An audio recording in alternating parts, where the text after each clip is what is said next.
So the Cretans in Washington, D.C. are currently very busy negotiating with each other for another stimulus bill.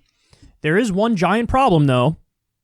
There are no stimulus checks in any of the newly proposed stimulus bills. So they're bipartisan. You know, I think one was Manchin and McConnell, was it? It was Manchin and somebody.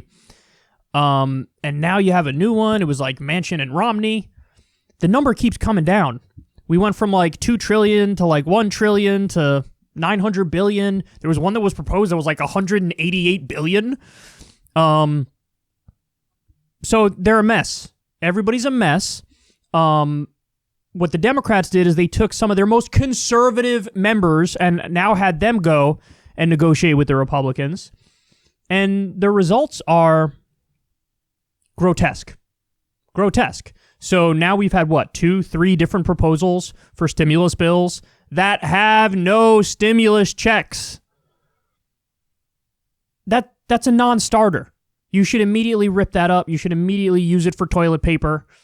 It's just, what are we doing here? What are we doing here? We're going to have a stimulus bill with no stimulus checks at a time when, for 9 months now, Americans have been living off of $1,200. We're really getting in dangerous territory in terms of the near future.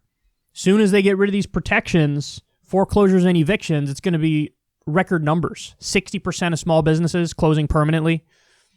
People slipping into poverty left and right. 28 million on the brink of homelessness. I mean, you really can't wrap your mind around the pain, and these idiots are proposing stimulus bills with no stimulus checks.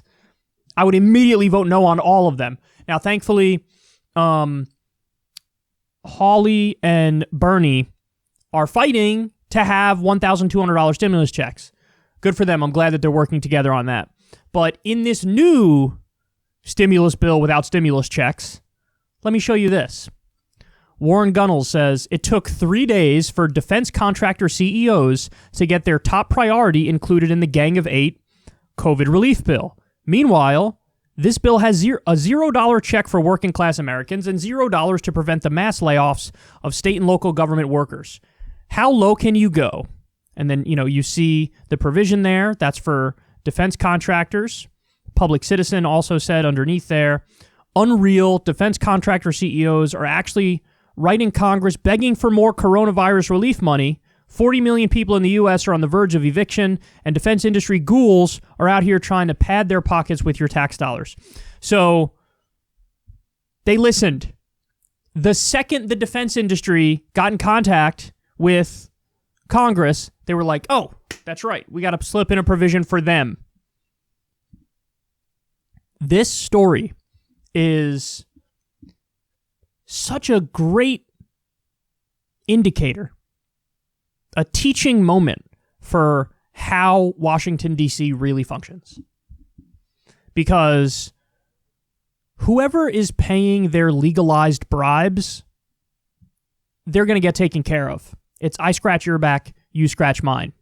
And we saw this with the initial bills for COVID and for the economic downturn. Initially, you had Congress rush in to make sure we bail out the stock market, we bail out businesses, multinational corporations. That was the whole point. The Fed, $5 trillion worth, the Fed was just basically socializing the marketplace, implementing full corporate socialism. So you saw this weird disconnect where the market was doing phenomenally well as people were slipping into poverty and food bank lines were growing longer and longer. Boeing got billions of dollars, and then they turned around and fired tens of thousands of workers anyway. So, but understand, now you would look at that and you'd go, that makes no sense. They're doing these things which are totally unreasonable and illogical. Why would you do such a thing? But the real reason is they've been paid. They're bought and owned.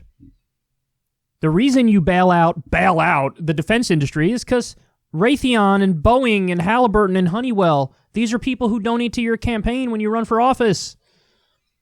You're going to look out for them. You're going to look out to all the Wall Street ghouls who donated to your campaign. all the corporate ghouls, big pharma, for-profit health insurance companies, the list goes on and on. This is who you're really representing. And lest you say it's just a theory, we've actually discussed the research from Princeton. There was a Princeton study that found that basically, regular people don't get their opinions reflected in D.C., whereas corporations do, and the wealthy do. Do you need a better example? I mean, people are desperate. We're having a negotiation around a stimulus bill. There are no stimulus checks in the stimulus bill, but there's more money for the defense industry. By the way, the defense industry is absolutely booming. They get more and more money every year. Trump has increased the defense budget, Pentagon budget, every single year. They're not struggling by any stretch of the imagination, but there's a provision to look after the defense industry before there's a provision for stimulus checks for the American people. Break out the pitchforks and the torches, baby. That's all I have to say, because this is unacceptable. And I think the thing that frustrates me the most is that to them, this is like so nonchalant and it's just another day. They just, whatever. Propose the stimulus bill with no stimulus checks that also bails out the defense industry, even though they don't need a bailout. They're just like, what do you mean? What's the problem? Is there a problem? How's there a problem? I don't understand. Yeah, there's a problem. The whole government is bought and owned by the military-industrial complex, and you're representing them instead of the American people. Of course there's a problem. People are going hungry. Look at the food bank lines, slipping into poverty. Gonna get foreclosed on and evicted. And this is what they do. This is who they support.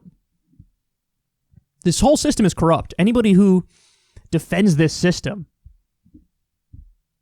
is either incredibly ignorant or genuinely stupid. Or they're in on it and they're corrupt themselves.